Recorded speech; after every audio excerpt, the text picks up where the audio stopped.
On a new development, a BT Openreach registration needs to be completed, and that registration enables the installation of the new fibre infrastructure.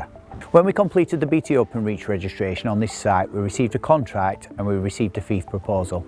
That fee proposal was over £10,500, which is a lot of money, and it wasn't sort of built into the budget for this particular development.